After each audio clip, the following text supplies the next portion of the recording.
When I was a young assistant district attorney, I had a lot of interesting experiences. I remember the job very fondly.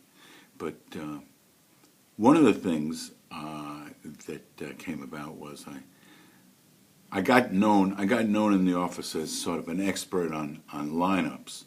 I remember one time I had to put together a lineup for a robbery where the store clerk got robbed by this guy and gunpoint, and the guy's brother was in the store.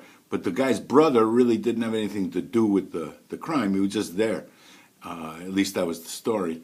And the problem with the lineup was that the gunman was an identical twin with the other guy who was completely innocent. So, I don't know, I studied how to do lineups and the psychology of it, and there's a whole history to it. And anyway, I forgot how I resolved it, but, you know, it worked out all right. Guy pleaded guilty eventually. But anyway, so the most unusual lineup I ever did was out in the town of Marcellus when I was an assistant DA, and it was a hot summer night, I remember, and the Justice Court was in this little cottage. It was always dusty and had a wooden floor, and it was usually crowded, and the judge was an excavator, Jake Schneider. Jake was a great guy. He wasn't a lawyer, but anyway, doing small town justice. So I come out there one night, and the dog control officer, the animal control officer, is there, and there's this woman, and she's just hopping mad. And okay, you know, what's the story? So the lady starts explaining that she's a runner, she's a jogger, and she's running along this road, and this guy's German short-haired pointer jumps out at her and attacks her, and she's complaining, and she's telling the story, and the dog's owner is standing there, and he's just going like that. So I look over at the guy. I said, "Well, what's the story?"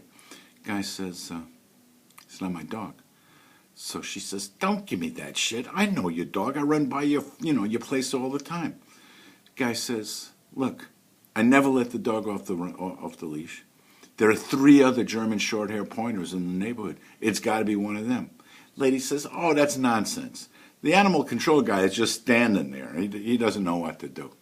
So I say to the lady, I mean, keep in mind, this is small-town justice. This isn't exactly a trial. So I say to her, "Well, how do you know it was the guy's dog?" And she says, "Oh, I know that dog." I said, "Well, you know, the guy says there are 3 other German short-hairs in the neighborhood." She says, "I know that dog." So I say to the guy, "Can you get these other dogs in here?" And the guy says, "Yeah." I said, "All right, we'll do it next month." I come back, now it's August, and it's steaming hot. And I walk into the little cottage there, and there are 3 German short-hairs. Right? 4! There are 4 of them. And they're all sitting on their leashes, and they're panting, and saying, "Oh, this is going to be good." All right? I bring the lady in. I said, which one attacked you?" She picked the wrong dog. Dismissed.